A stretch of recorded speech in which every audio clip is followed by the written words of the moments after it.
Ito mga boss, may isang boxer dito sa Pilipinas. Bakit ito pinayagang lumaban na hindi pa marunong sa boxing? Kitang-kita po natin yung galawan niya mga boss, mas marunong pa yung mga amateur. Dahil alam nila ang basic sa boxing. Pero itong lumaban na ito, parang pinasuot lang ng gloves at pinayagan ng lumaban. Delikado yung moves niya lalo na kung makaharap ito sa mga may power. Okay lang kung mga bata ang kalaban niya pero pag professional na, delikado. Kailangan bago ka lumaban, kondisyon ang katawan mo at marunong ka sa basic.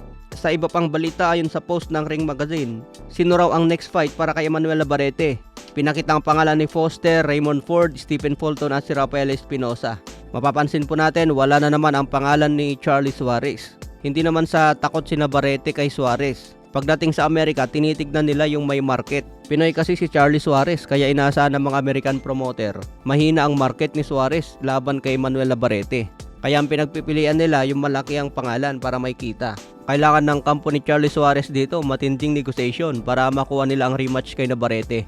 Sa ibang banda, tinira naman ni Romero si Ryan Garcia. Sabi ni Romero, si Ryan ang pinakamalaking duwag sa boxing. Iniwasan niya ang rematch clause namin. Kahit kompleto na ang buong kasunduan, force venue at hatian, natakot siya at piniling lumaban sa isang Barrios na sobrang drained sa timbang. Gusto lang niya kalabanin ang mga boksingerong may mahinang suntok. Dagdag pa ni Romero, lalabanan ko si Ryan kahit naka-steroid pa siya at tatalunin ko pa rin siya.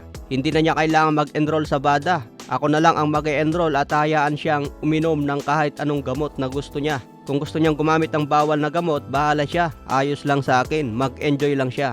Ayan ang banat ni Rolando Romero kay Ryan Garcia. Pero ang demand ng maraming fans ngayon, Ryan versus Devin Haney. Kung manalo si Ryan Garcia kay Devin Haney, pwede siyang makipag-rematch ulit kay Rolando Romero para unification na ng 3 titulo. Si Ryan Garcia ngayon ang pinakamalakas ang pangalan sa welterweight division. Samantala kay Sean Davis, hinamon naman si Isaac Pitbull Cruz. Magandang salpukan ito kung papalag si Pitbull Isaac kay Keyshawn Davis, kaya abangan po natin yan.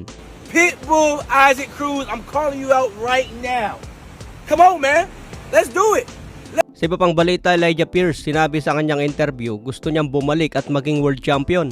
Hindi naman daw siya nasaktan sa pagka-knockout niya at hindi siya nagrogi. Kaya pa naman daw niya lumaban pero biglang tinigil ng referee. Kaya pakiramdam ni Elijah Pierce, nadaya siya dahil tinigil agad ng referee. Babangon pa daw sana siya at tapusin ang laban. Kaya humiling kay Lorenzo para ng isang rematch. Okay mga boss, hanggang sa muli nating updates.